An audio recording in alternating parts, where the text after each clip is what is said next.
Je lis au nom de Jésus-Christ. Amen.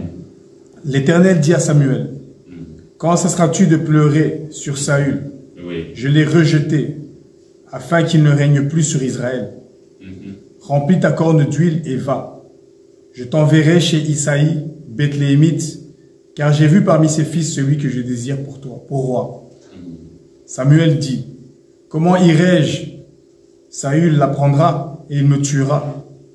Et l'Éternel dit, tu emmèneras avec toi une génisse et tu diras, je viens pour offrir un sacrifice à l'Éternel. Tu inviteras Isaïe au sacrifice, je te ferai connaître ce que tu dois faire et tu oindras pour moi celui que je te dirai. Samuel fit ce que l'Éternel avait dit et il alla à Bethléem.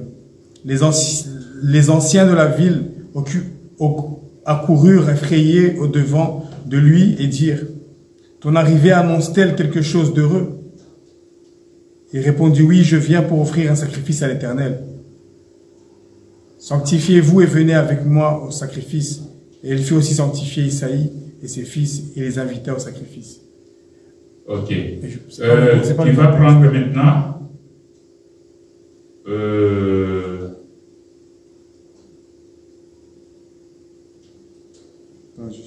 bon, prends à partir du verset 42.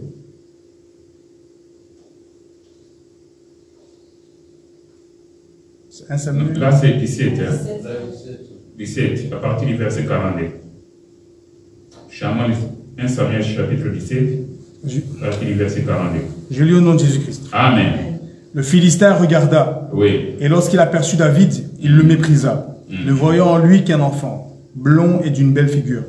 Oui. Le Philistin dit à David, suis-je un chien pour que tu viennes à moi avec des bâtons? Et après l'avoir maudit par ses dieux, il ajouta, viens vers moi et je te donnerai ta chair aux oiseaux du ciel et aux bêtes des champs. David dit aux Philistins, tu marches contre moi avec l'épée, la lance et le javelot, et moi je marche contre toi au nom de l'Éternel des armées, du Dieu de l'armée d'Israël que tu as insulté. Aujourd'hui l'Éternel te livrera entre mes mains, je t'abattrai et je te couperai la tête. Aujourd'hui je donnerai les cadavres du champ, du camp des Philistins aux oiseaux du ciel et aux animaux de la terre. Et toute la terre saura qu'Israël a un Dieu. Et toute cette multitude saura que ce n'est ni par l'épée, ni par la lance que l'Éternel sauve, car la victoire appartient à l'Éternel. Et il vous livre entre nos mains. Aussitôt que le Philistin se mit en mouvement pour marcher au-devant de David, David courut sur le champ de bataille à la rencontre du Philistin. Il mit la main dans sa gibecière et il y prit une pierre et la lança avec sa fronde. Il frappa le Philistin au front et la pierre s'enfonça dans le front du Philistin qui tomba le visage contre terre. Ainsi, avec une fronde et une pierre, David fut plus fort que le Philistin. Il le terrassa et lui ôta la vie sans avoir d'épée à la main. Il courut, s'arrêta près du Philistin, se saisit de son épée qu'il tira du fourreau, le tua et lui coupa la tête. Le Philistin, voyant que le héros était mort, prirent la fuite. Les hommes d'Israël et de Juda poussèrent des cris. Ils allèrent à la poursuite des Philistins jusque dans la vallée, jusqu'aux portes d'Écron. Les Philistins blessés à mort tombèrent dans le chemin de Sharaïm jusqu'à Gath et jusqu'à Écron. Et les enfants d'Israël revinrent dans la poursuite des Philistins et les pillèrent leur camp. David prit la tête du Philistin et la porta à Jérusalem. Et il mit dans sa tente les armes du Philistin. Lorsque Saül avait vu David marcher à la rencontre du Philistin, il avait dit à Abner, chef de l'armée, « De qui ce jeune homme est-il fils, Abner ?» Abner répondit, « Aussi vrai que ton âme est vivante, ô roi, je l'ignore. Informe-toi donc de ce jeune homme et fils, dit le roi. » Amen. Amen. Alléluia. De qui ce jeune homme est-il fils? De qui est-il fils? Je crois que le dimanche, nous tous nous avons suivi l'enseignement. Et le docteur avait dit que Saül avait connu David avant comme agneau. parce qu'il était dans sa maison, il jouait l'instrument. Ok? Alors, quand David va dans la guerre pour combattre les Philistins, là, il n'est plus l'agneau. Là, il devient le lion. Alléluia. Amen. Alors, et l'homme de Dieu avait dit, ce que moi j'avais saisi, qu'il y a des situations que les gens ont connues avant. Dans leur tête, ils croient que Dieu est le même. Alors que Dieu a déjà fait un grand travail dans ta vie, même dans la vie spirituelle. Dieu t'a déjà transformé, mais il y a des gens qui continuent à t'accuser. Non, celui-là, c'était une pique. Moi, je l'avais vu, et il s'arrêtait à la gare du Nord. Mais Dieu a déjà fait un grand travail. Il a déjà changé ta vie. Amen. Tu es devenu une nouvelle créature. Tu vois? C'est-à-dire, à un moment donné, nous sommes l'agneau, mais quand nous entrons, par exemple, dans les combats spirituels, là, nous devenons des lions. Amen. Vous comprenez? Et personne ne peut nous reconnaître. Parce que on s'est posé la question. Saoul, qui avait vu David, il a fait appel à David. Lorsque David s'était prononcé que moi je vais aller combattre les Philistins. Il a vu David, il a parlé avec David. Il lui a donné même sa tenue, son armure de guerre. Mais quand David il va au champ, et il savait que c'était le fils d'Isaïe. Mais quand David il va dans le champ de bataille, quand il revient, il ne comprend plus David. Il pose la question, de qui est-il fils? Alléluia. Amen. Donc, par rapport à ce que l'homme de Dieu avait mis un point virgule, je ne sais pas s'il y a quelqu'un qui n'avait pas compris quelque chose. Il peut poser la question. Oui. J'ai deux questions en fait. La première, c'est quel est le lien entre la croix de Golgotha et ce géant? Et le géant que David a combattu. Les Goliath. Ok. Merci. Une très bonne question.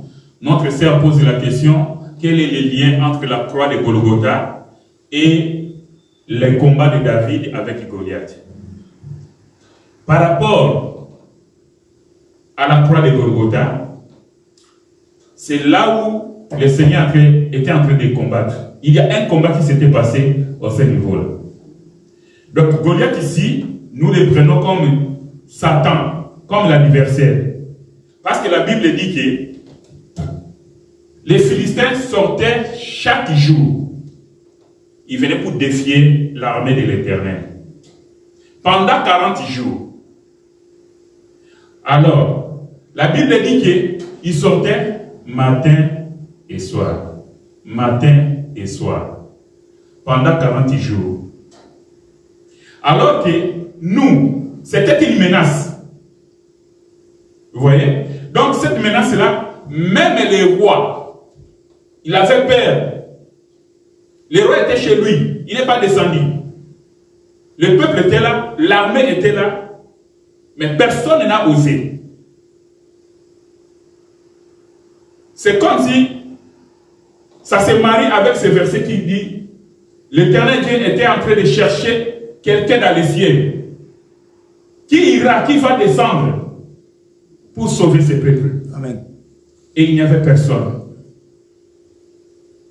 On dit, la Bible dit qu'il y a eu silence dans les cieux quand l'Éternel Dieu pose la question. Silence sur la terre. Il n'y avait personne. Mais la Bible dit que le Seigneur s'est présenté. Me voici. Amen. Et moi j'irai. Je vais descendre. Pourquoi? Parce que depuis le jardin d'Éden, depuis le péché d'Adam et Ève, Satan a pris la supériorité sur l'homme. Il dominait sur nous. Il nous menaçait. Mais j'aime, quand tu lis ta Bible, ma soeur, tu verras que Philistin, quand il sortait, il dit, sortait un homme. Il cherchait un homme. Il ne cherchait pas plusieurs personnes. J'aime cette précision de la parole. Amen. Alléluia. Amen.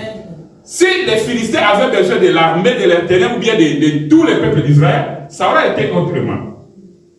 Mais la Bible dit qu'il cherchait un homme qui pouvait sortir du camp des peuples d'Israël. Parce que lui, il était sorti du camp des Philistins. Alors, comme il cherchait un homme, or, dans les livres de Genèse, nous savons que la Bible dit que l'Éternel Dieu dit, créons l'homme à notre image et à notre ressemblance. Amen. Donc l'Éternel Dieu a créé aussi un homme depuis le commencement. Alors, lorsque l'Éternel Dieu vient souffler dans l'homme, c'est-à-dire l'Esprit de Dieu qui entre l'homme, c'est Dieu lui-même qui entre l'homme. Voilà pourquoi nous disons toujours, et la Bible nous dit qu'en réalité dans l'homme, c'est l'Esprit. Amen.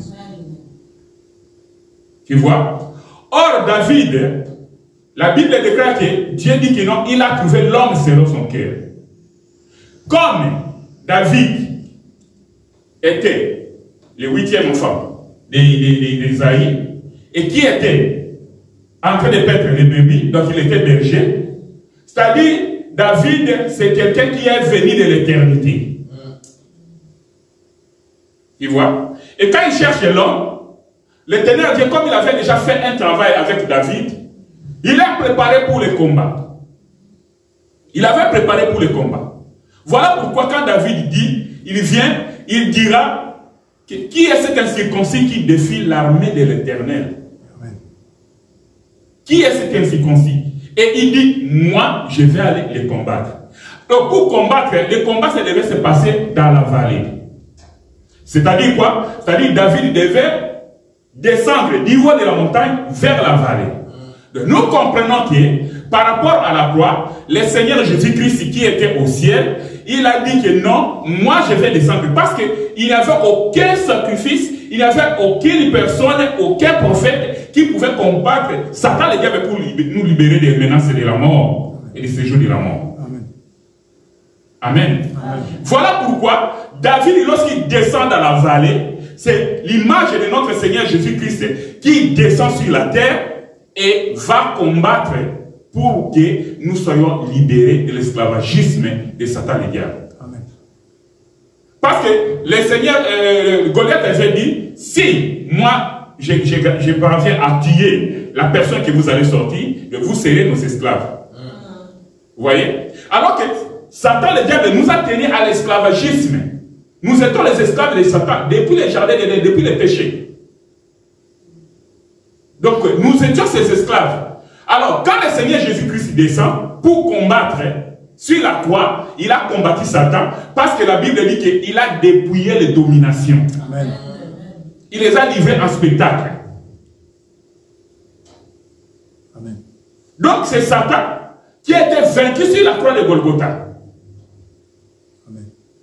Est-ce que tu vois les liens là? Et au niveau du terme Golgotha, etc., il y a... C'est le lieu simplement que ça fait comme ça. Oui, oui, oui. C'est le lieu de crâne. Tu vas voir que là-bas, dans le combat de David avec Goliath, ils n'ont pas combattu dans la ville. C'était en dehors de la ville, c'est-à-dire dans la vallée. Voilà pourquoi le Seigneur Jésus-Christ ne pouvait pas être crucifié dans la ville, il devait aussi être crucifié en dehors de la ville. Et on parle du mont Golgotha. Tu as vu le lien qu'il y a eu là-bas? C'est-à-dire que le véritable David, c'est notre Seigneur Jésus-Christ. Et Goliath est le type de Satan, le diable, que notre Seigneur Jésus-Christ a combattu et il a vaincu. Amen. Et il nous a libérés, nous sommes libres. Comme la Bible, là où le bien-aimé a lu, il dit que le peuple a poussé des cris de joie et ils sont courus et ils ont pillé le camp des Philistins. Amen. Amen. Ok. Une autre question?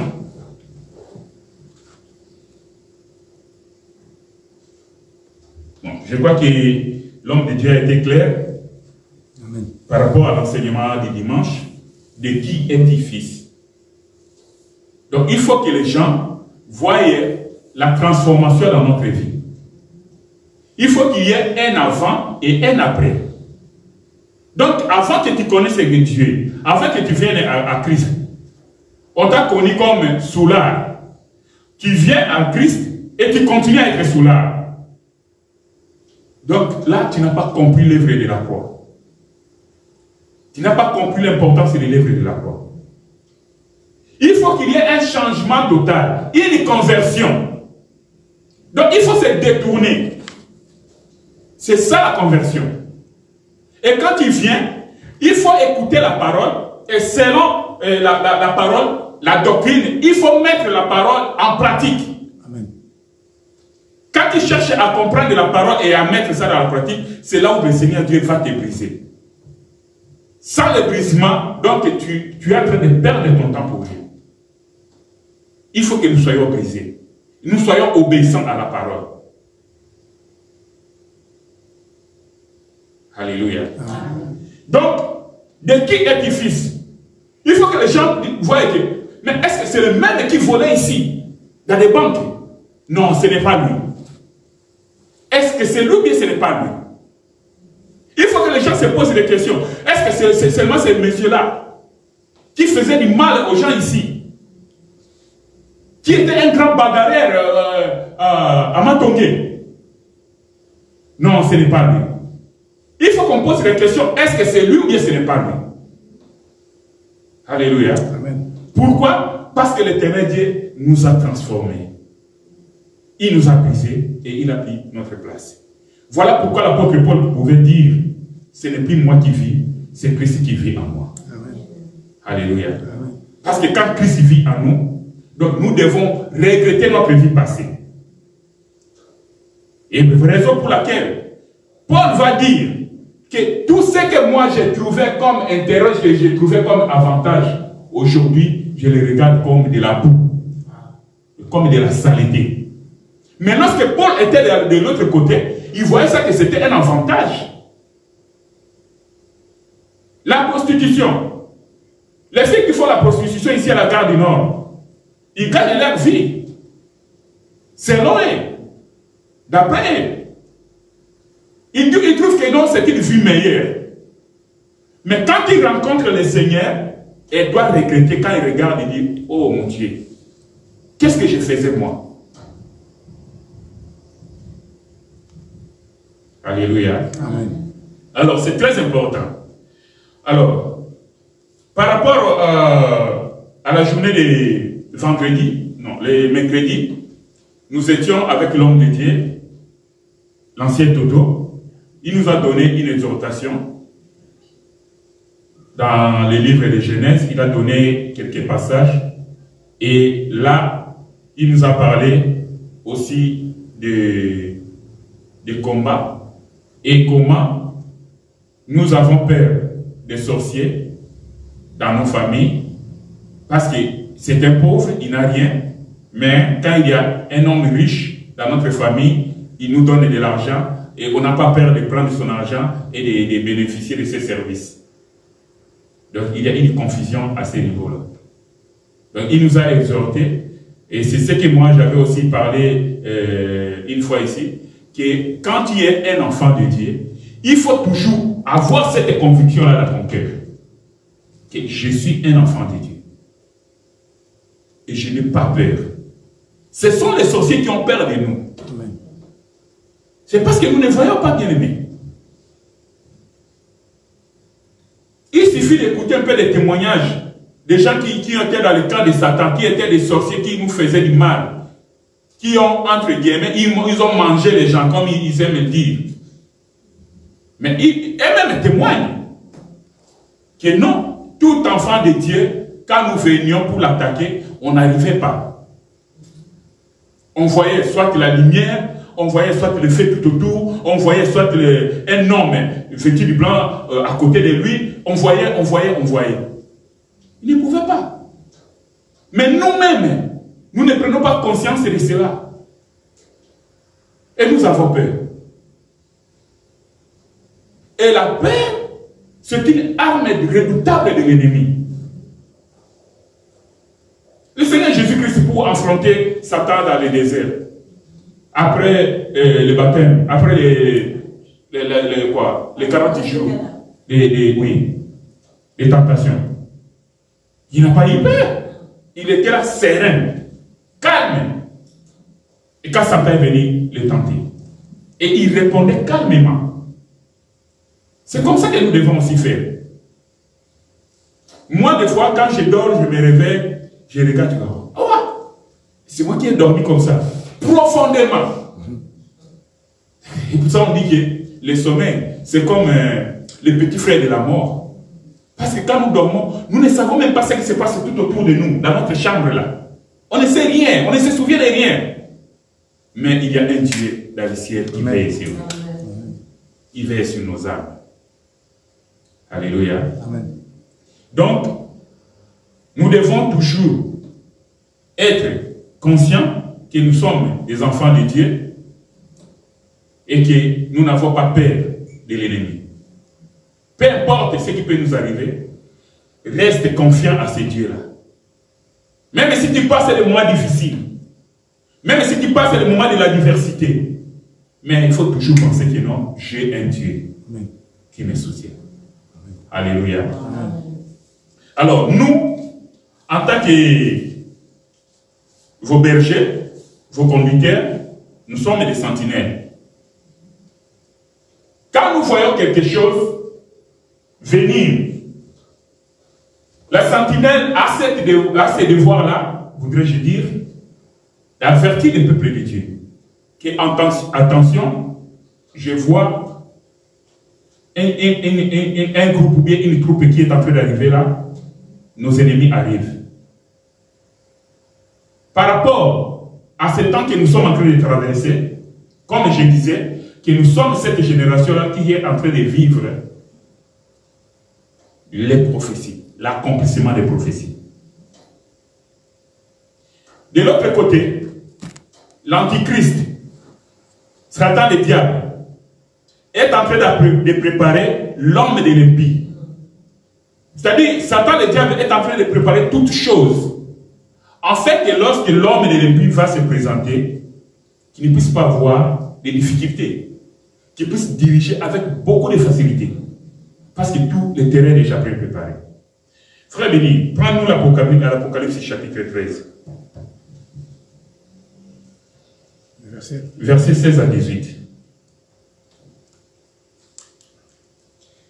Et elle fit que tout, petit et grand, riche et pauvre, libre et esclave, reçussent une marque sur leur main droite ou sur leur front, et que personne ne put acheter ni vendre sans avoir la marque, le nom de la bête ou le nombre de son nom. C'est ici la sagesse, que celui qui a de l'intelligence calcule le nombre de la bête, car c'est un nombre d'hommes, et son nombre est 666. Amen. Amen. Alléluia. Amen. Cette prophétie, c'est ce qui est en train de se préparer maintenant, bien-aimés. À l'heure où nous parlons là, la Bible dit que les chiffres de la bête, c'est 666. Hein? C'est ce qu'il dit, non? Oui. J'ai perdu la Bible. Oui. Attendez, je vais ouvrir ma Bible pour que je puisse parler avec précision. Apocalypse chapitre 13, 16e. Oui.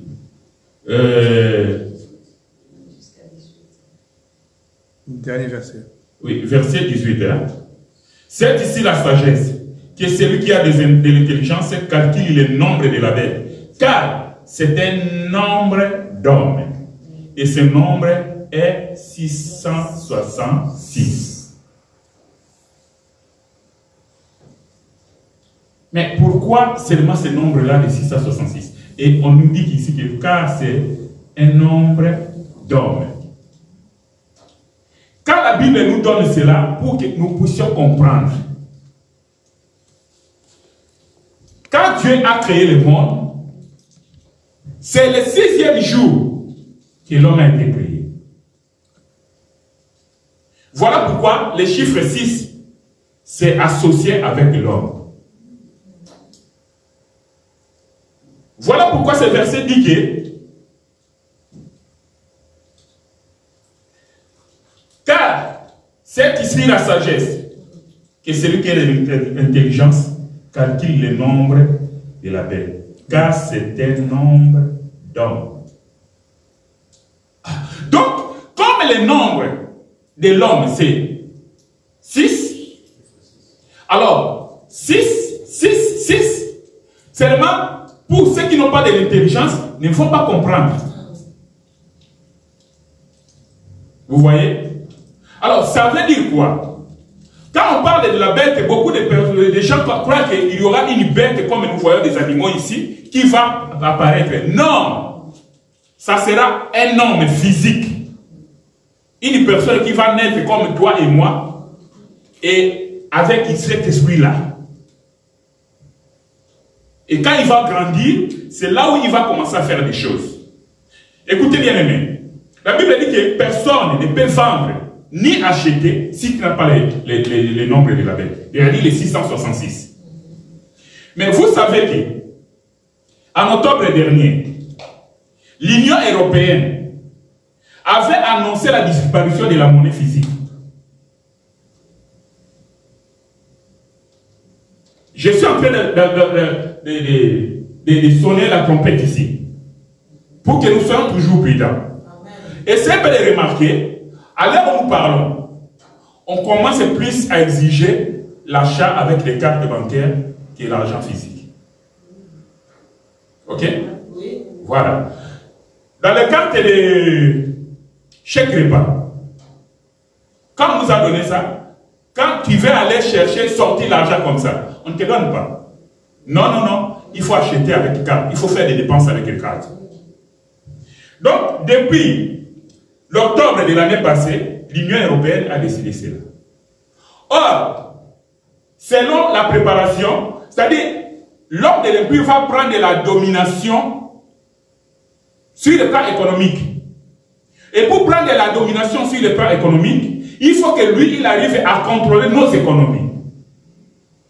Alors, pour contrôler nos économies, parce que lorsqu'il va imposer sa loi de la vente et des achats, pour acheter, il faut que tu aies de l'argent. Ok? Alors, pour vendre, il faut que tu aies de l'argent pour acheter et pour vendre. Alors, si tu veux acheter et vendre, alors, pour que tu sois libéré, il faut que tu puisses voir la marque de la bête au niveau du front, ou bien au niveau de la main droite. Alors, maintenant, pour que tu ne puisses pas acheter et vendre, il faut avoir la marque. Or, pour que tu ne puisses pas acheter et vendre, il faut que tu n'aies pas l'argent liquide. De petit à petit, le diable est en train de dominer, de prendre le contrôle de notre économie, de nos économies. Afin que nous ne puissions plus avoir l'argent physique pour acheter.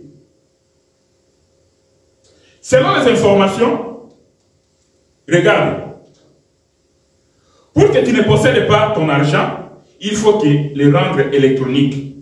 C'est-à-dire qu'il soit dans la banque, dans ton téléphone, dans l'ordinateur, ou partout, ça peut être. Mais que toi, tu ne puisses pas avoir l'argent en main. Non, attends que je termine ma série. Alors, dans la réunion là, ils ont dit ceci. Donc, ils vont amener la disparition d'ici, de l'argent liquide, d'ici 2025. Nous sommes en quelle année? 2024. Donc, il nous reste pratiquement 6 mois pour qu'ils puissent annoncer officiellement. Lorsqu'ils avaient parlé dans la réunion là, de l'Union européenne, la France déjà a annoncé dans son pays. Donc, les pays de l'Union européenne, chacun a reçu l'information et dans leur pays, ils ont commencé à pratiquer cela, qu'il faut faire attention. Et j'avais même appris qu'il y a certains pays ici en Europe qui n'utilisent plus la monnaie physique. Non. Il y a certains pays, ils ont déjà en avance, ils ont déjà la marque. Tu viens dans un supermarché, tu entres comme ça, et quand tu veux sortir, tu prends les marchandises et consorts, il suffit seulement de passer ton truc là, pom pom, et tout est payé. Tu sors comme ça avec les articles. Oui.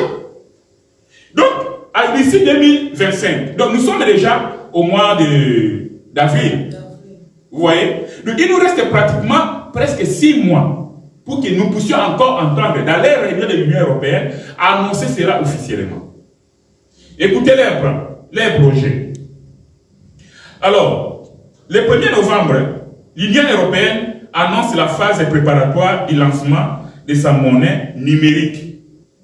Donc, entre novembre 2024 à novembre 2025. Donc, dans 2024, ils vont lancer officiellement l'utilisation de la monnaie numérique. Oui, c'est-à-dire, petit à petit, ils sont en train de nous quitter l'argent physique que nous avons. Que nous utilisons aujourd'hui, tu peux aller à la banque et tu fais entrer ta carte comme ça et tu sors l'argent. Petit à petit. Parce que si l'argent est dans la banque, par exemple, la banque bloque ton argent, tu as seulement la carte. Et qu'est-ce que tu vas faire avec la carte? Rien. C'est comme ça. La monnaie électronique, ce sont ces groupes d'individus-là qui vont contrôler cela. Parce que tu n'as pas la monnaie physique. Comment tu vas acheter? Comment tu vas vendre?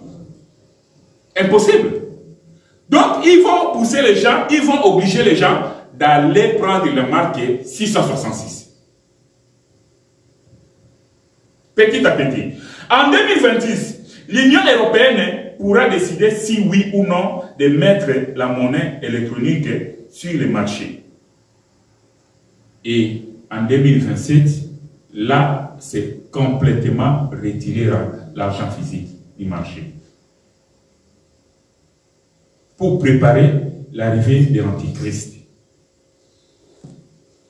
Bien aimé, souvent nous entrons dans la distraction, nous voyons que la vie est belle. Je peux être là, je suis en train de prêcher. Vous êtes là, vous écoutez la parole de Dieu. Tu peux être chantre, tu peux être n'importe qui dans l'assemblée ici. Mais si tu ne marches pas selon l'évangile, comment tu seras enlevé? Parce que ces choses vont passer dans la grande tribulation. Ça sera terrible. Voilà pourquoi moi, comme sentinelle, je viens sonner la trompette. Je vais sonner la sonnette de l'alarme. Pour que nous puissions être éveillés. Nous puissions être prudents et regarder ce qui se passe tout autour de nous. Qu'est-ce qui se passe? De la même façon, ils ont renversé la pyramide, comme j'avais expliqué autrefois. Dieu a créé, lui-même il est au sommet. Après nous avons Christ, après nous avons l'homme, après nous avons la femme et les enfants. Et après les enfants, ce sont les animaux. L'Union européenne, donc nous disons, Satan le diable, avec ses agents, ils ont renversé cette pyramide-là. Il y a des gens qui considèrent des animaux, son chien, il a de la valeur plus qu'un homme. Les chiens, les chats. Parce que la pyramide est renversée. Voilà pourquoi, après les chiens, tu vas trouver que les enfants ont les privilèges comme jamais. Et ici, nous avons entendu qu'on va commencer à enseigner les cours de... comment on appelle ça? L'éducation à la vie relationnelle, sexuelle et affective. L'initiation à la vie relationnelle et sexuelle. Voilà. Ils vont, la liberté des enfants de faire les choix. À partir du bas âge de 9 ans, 10 ans, à l'école primaire, on dit qu'un enfant de 10 ans, si il veut aller faire l'amour, il est libre. Et il peut aller avec n'importe qui il veut. Que ce soit un homme plus âgé que lui, ce n'est pas un problème. Ils vont voter ces lois-là ici. Et vous allez voir qu'après l'enfant, maintenant c'est la femme. On dit que l'Europe, c'est le pays des femmes. Les femmes ont des privilèges, ils ont des avantages plus que les hommes. La majorité des hommes qui sont ici en Europe, qui sont mariés, vous allez voir que, je dis bien la majorité, vivent dans les maisons de leurs femmes. Que les assistantes sociales leur ont donné. Vrai ou faux? Les hommes, ils peuvent avoir des maisons sociales, mais le pourcentage est minime. C'est plus de femmes qu'on donne des maisons, et nous les hommes, nous venons habiter dans les maisons des femmes. Le privilège. Tu ne peux pas faire n'importe quoi avec. Donc tu dois respecter ta femme comme jamais. Donc c'est la femme qui a l'autorité dans la maison, selon les Européens, les Occidentaux. Et l'homme est derrière la femme. Donc par là, ok? Et voilà pourquoi les femmes ont cette facilité-là de chasser les hommes dans la maison comme ils veulent. Et la police arrive comme ça. Même si l'homme a raison, on dit, monsieur, écoutez, tu vas sortir de la maison. Mais donc, ici en Europe, il n'y a même plus de la justice. Et après avoir bafoué l'autorité de l'homme, quand tu lui parles de Jésus, de l'évangile, non, ça c'est un mythe. Dieu n'existe pas. Jésus-Christ n'a pas vécu. Donc, il nie Dieu, l'existence de Dieu. Et vous avez vu comment la pyramide est renversée auprès des Occidentaux? Donc, ils sont en train de provoquer la colère de Dieu. L'autre jour, je vous avais dit l'image que j'avais vue, qu'on avait publiée, qui est une chèvre qui est en train de mettre bas, mais la figure d'un homme. Donc, les hommes commencent à coucher avec les animaux comme on couche avec une femme. Qui est l'abomination? C'est ce que Dieu appelle l'abomination. En Afrique du Sud, un homme qui couchait avec son chien, et le chien a mis bas, on a dit que c'est la tête d'un homme qui est sortie. Ils ont fait des photos. Moi, je disais, mais il fallait nous faire les vidéos du début jusqu'à la fin. Donc, il y a des abominations qui sont en train de se commettre aujourd'hui. Terribles. Terribles, bien-aimés.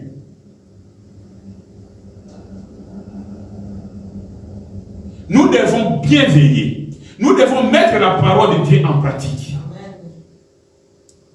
Nous devons craindre Dieu bien-aimé. À quoi sert de venir à l'église tous les mercredis, tous les vendredis, tous les dimanches, et quand la trompette sonne, toi tu rates l'enlèvement, tu restes. À quoi sert? À quoi sert à un homme de gagner tout le monde, tous les biens matériaux, tous les biens, les économies, de l'argent, les consorts, les maisons, les voitures, et perdre ton âme? À quoi sert? Que le Seigneur nous fasse grâce. Que tous les jours, chaque jour qui se passe, que le Seigneur nous fasse grâce. Que nous irons vers la perfection.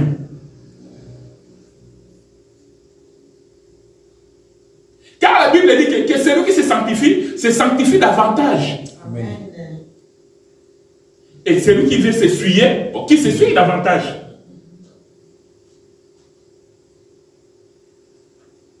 Donc l'Antichrist est en train de préparer petit à petit pour prendre l'autorité totale sur notre économie. Pourquoi? Pour préparer ce passage de l'Apocalypse chapitre 13, du 16e au 18e verset. Tu ne pourras ni vendre, ni acheter si tu n'as pas la marque de la bête. Jésus-Christ revient bientôt. Nous devons nous préparer pour que nous puissions aller en enlèvement. Amen. Alléluia. Amen.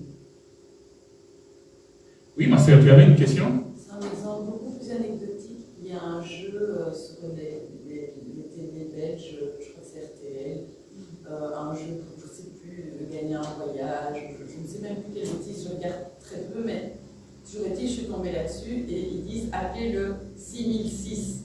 Alors, ça sent idiot, mais moi d'emblée, je me dis, ouh, c'est pas bon ça. Oui, justement. Donc, les agents de Satan, les diables, ceux qui servent de Satan, maintenant, ils ne se cachent plus. Hein? Ils ne se cachent plus. On m'a envoyé une vidéo, on a filmé aux États-Unis l'église de Satan. Je crois que beaucoup d'entre nous ont vu ça. Oui. L'église de Satan, et là, ils ont des images comme des araignées, ils ont des images comme les chauves-souris, ils ont des images des dragons, ils ont mis ça comme ça, et écrit l'église de Satan. Et les gens viennent entrer pour aller adorer Satan. Vous imaginez? Donc, à l'heure où nous parlons, Satan est en train de passer à une vitesse supérieure. Comme déclarent les Écritures, parce qu'il sait qu'il lui reste peu de temps, bien-aimé. Il est conscient qu'il lui reste peu de temps. Et comme il connaît déjà son sort, qui lui est réservé, il va amener beaucoup de gens avec lui en affaire.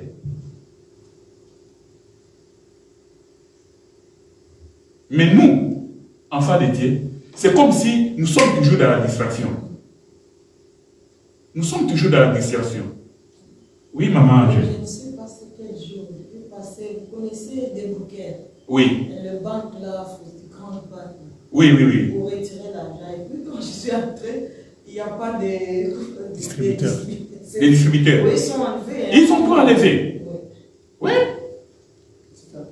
C'est ça. Ils ont tout mis en place avec le Covid. Oui, oui, oui. Dématérialisation, pas de contact. Même dans des hôpitaux, maintenant, vous allez remarquer que, non, monsieur, ici, on paie seulement avec la carte. Dans des bus, comment on achète le billet maintenant?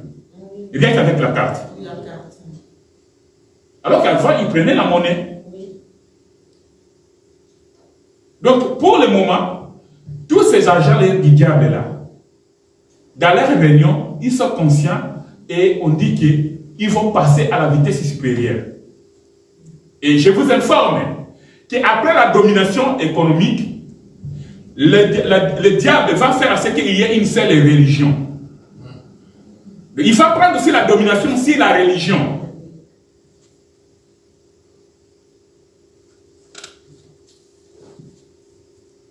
Donc nous devons prier, beaucoup prier, que le Seigneur nous préserve. Amen. D'ici 2024 et 2025, il nous reste 6 mois. Mais à partir de 2025, comme je vous ai dit ici, de novembre de 2024 jusqu'en novembre 2005, là, ils vont vraiment annoncer officiellement. Parce que jusque-là, ils sont en train de tenter et voir comment si ça va. Vous avez vu ce qui est passé ici avec le virus. Ok? Comment il s'appelle encore? Covid. Covid. Mais en réalité, comment Covid est fini? Comment c'est passé? Alors que tout le monde n'a pas eu de vaccin. Ils viennent avec des mensonges, vous voyez, non, il y a eu ceci, il y a eu le virus. C'est des mensonges.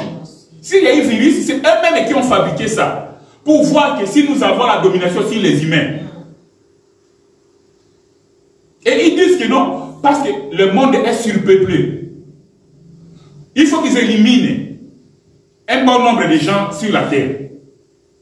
Mais écoutez, vous n'avez pas créé cette terre. La terre ne vous appartient pas. Quel est votre souci? Dieu même qui a dit à l'homme, allez, soyez féconds, multipliez-vous. Il n'a pas arrêté la fécondation auprès de la femme. Mais quel est votre souci? Mais les scientifiques qui nous ont démontré qu'au Brésil, la forêt, la terre qui est là, peut contenir encore. Donc, le monde, seulement dans le Brésil.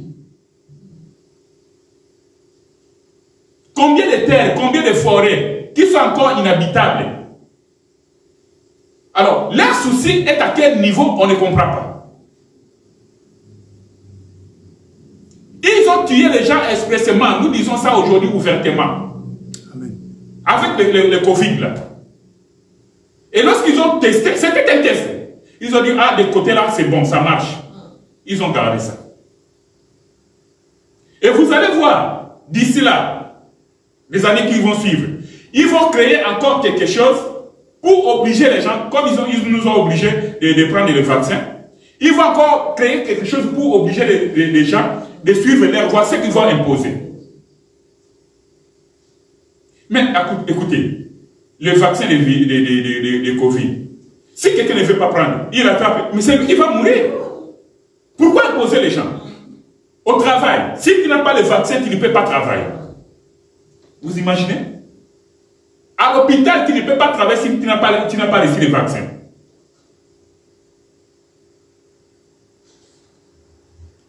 Tout ça, ça vient des agents de l'Antichrist.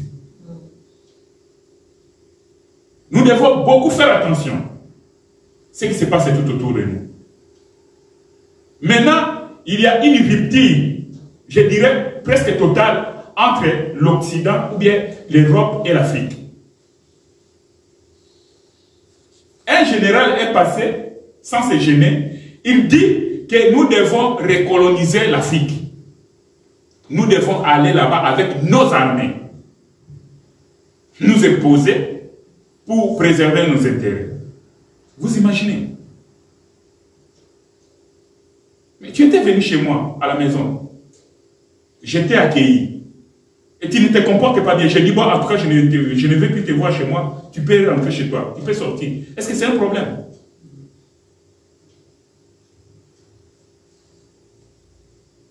C'est ça. Et ces gens-là, pour eux, lorsque les gens meurent, donc pour eux, c'est vraiment, ils sont dans la joie.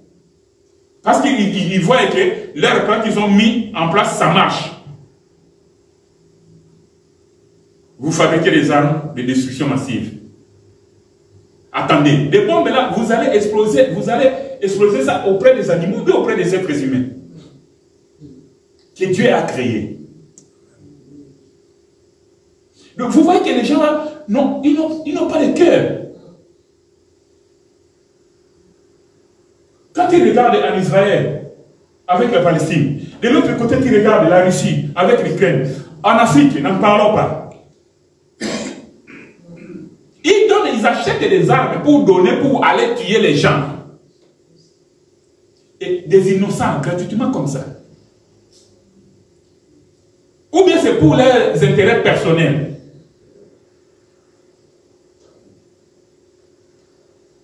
Donc le monde est méchant. Voilà pourquoi la Bible dit que quand vous entendez les bruits de guerre et de guerre, la famine, sachez que l'État est proche. Le Fils de l'homme est à la porte. Amen. Et tous ces bruits de guerre-là, ça fait des années. Depuis la guerre de 14 et 18, jusqu'à aujourd'hui, il y a toujours des bruits de guerre. La famine, n'en parlons pas. Des maladies, n'en parlons pas. Des abominations, n'en parlons pas.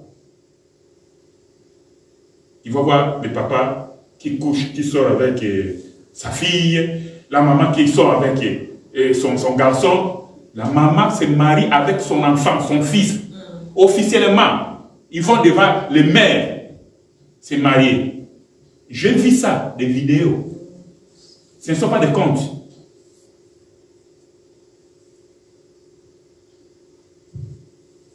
Donc, c'est terrible. Bien aimé, si à l'heure là nous sommes sur la terre, l'église est là, le Saint-Esprit est encore là, il y a des choses qui se commettent comme ça. Essayez un peu d'imaginer que l'enlèvement se fait, nous partons, et le monde reste sans Saint-Esprit. C'est-à-dire, la conscience humaine, parce que c'est l'Esprit de Dieu que Dieu a mis dans l'homme, qui fait aussi qu'il y a la loi. Oui, tu vois. Il y a une loi dans notre esprit que Dieu a placée depuis notre création, depuis notre naissance. Qui fait peut-être que tu ne connais même pas Dieu, mais tu connais déjà que non, ça c'est mauvais, ça je peux faire, ça je ne peux pas faire. Amen. Amen.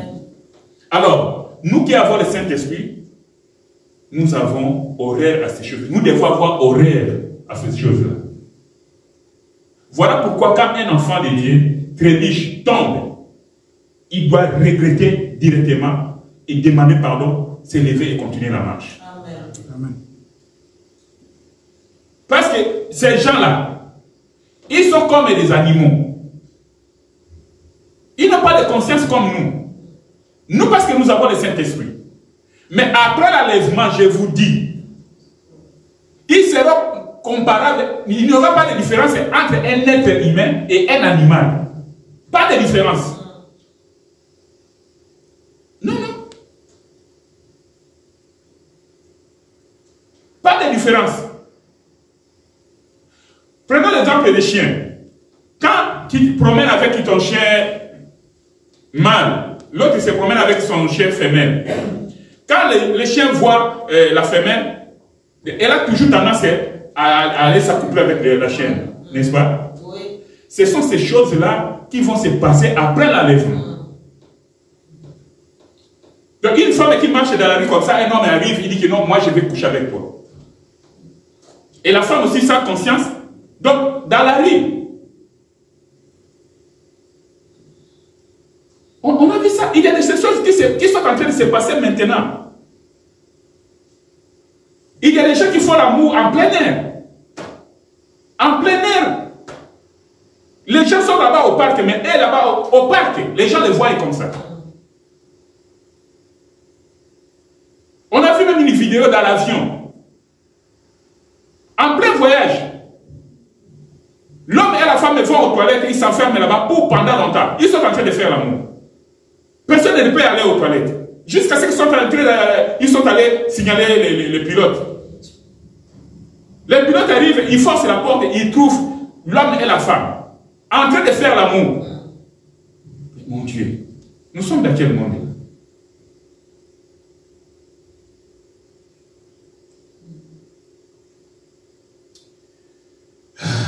Que le Seigneur nous fasse grâce. Amen.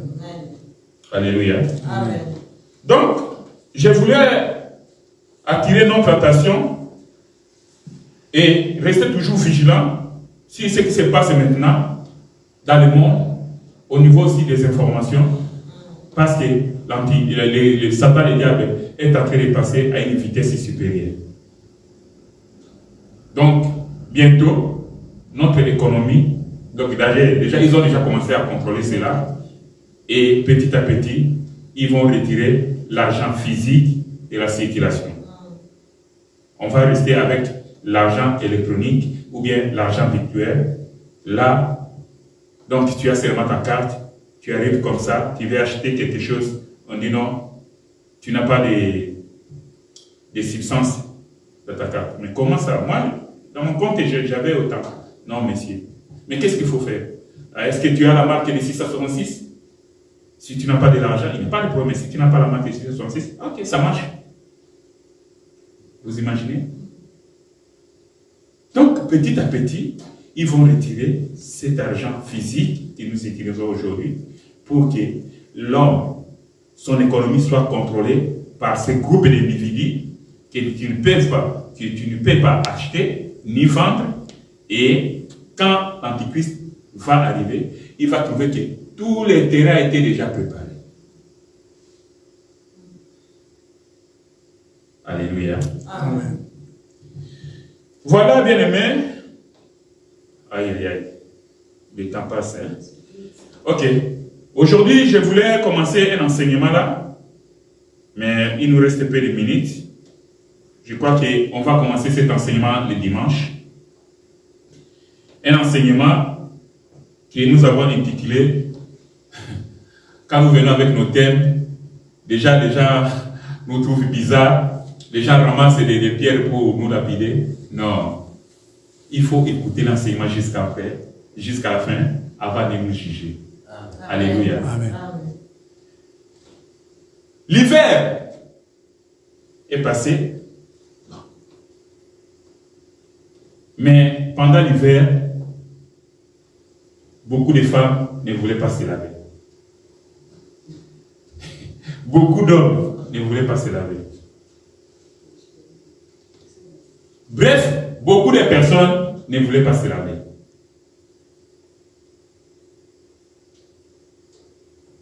À cause du foie, il n'aime pas l'eau. Maintenant, Dieu nous a mis à cœur de venir avec cet enseignement. Toute fiancée qui n'aime pas l'eau, il ne sera pas pris au mariage. Il ne sera pas marié. Alléluia. Amen. C'est ça le thème de notre enseignement. Toute fiancée, non, moi je n'aime pas l'eau. Moi je n'aime pas me laver. Tu laves seulement la figure, il est parfait, papa, tu sors, tu t'en vas. C'est bien beau. Mais nous disons bien, toute fiancée qui n'aime pas l'eau, qui n'aime pas se laver, qui n'aime pas boire de l'eau, qui n'ira pas au mariage. Même si on t'a fiancé. Alléluia. Amen. Ça va chauffer. Là, les gens disent, aïe, aïe, aïe. Qu'est-ce que Papa Mobembo nous amène encore comme thème ici? Qu'est-ce qu'il croit, lui? C'est la parole de Dieu. On ne va pas sortir de la parole de Dieu, ne vous en faites pas. Vous qui êtes fiancé, il faut aimer l'eau, il faut te laver chaque jour. Sinon ton fiancé ne va pas te prendre au mariage. Alléluia. Amen. C'est très important. Ça, c'est l'enseignement que nous allons commencer le dimanche. On ne sait pas si ça va nous prendre 2 ou 3 dimanches. Bon, la semaine, on verra aussi si on pourra avancer. Et que le Seigneur nous fasse grâce pour que nous puissions comprendre l'enseignement et le mettre en pratique. Amen. Alléluia. Amen. Est-ce qu'il y a des questions par rapport à ce que nous avons dit tout à l'heure? Avant de terminer. En ligne, frère béni, il n'y a pas de questions? Non. Ok, gloire à Jésus. Amen. Voilà. Nous avons parlé avec le docteur Roger Bouleli et maman Nadine. Ils vont bien, ils se portent bien. Et ils vous ont transmis nos salutations. Amen. Amen. Amen. Ok. Est-ce que nous recevons ces salutations-là? Nous acclamons la gloire. Pour la gloire de Jésus. Alléluia. N'oublions pas de prier pour l'homme de Dieu et sa femme. Que le Seigneur continue à les garder, à les protéger. Et mettre aussi tous nos bien-aimés qui sont en déplacement, en voyage, par-ci, par-là. Nous devons prier pour eux. À l'heure où nous parlons, nous devons être plus unis. Nous devons manifester plus l'amour. Parce que le monde va de mal en pire. Le monde va très mal. Très mal. Donc, voilà. Nous sommes arrivés à la fin de notre programme de ce soir. Nous allons nous mettre debout.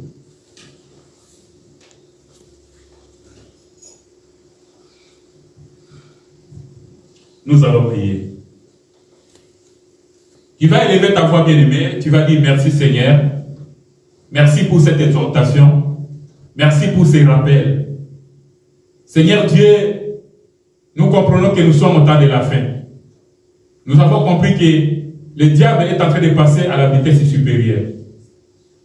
Notre prière est que tu continues à nous garder fidèles à toi. Tu continues à nous enseigner et à semer ta crainte dans notre cœur, afin que nous puissions te servir avec crainte et tremblement. Élevons nos voix et prions dans les noms puissants de notre Seigneur Jésus-Christ. Oui, Seigneur Dieu, nous te disons merci, Papa. Merci, Père de gloire, parce que tout ce que tu nous as annoncé dans ta parole est en train de s'accomplir, Seigneur, sous nos yeux. Père de gloire, garde-nous, Seigneur, fidèles à toi. Garde-nous, Seigneur, que nous ne puissions pas perdre notre foi, Père. Alors, nous parlons.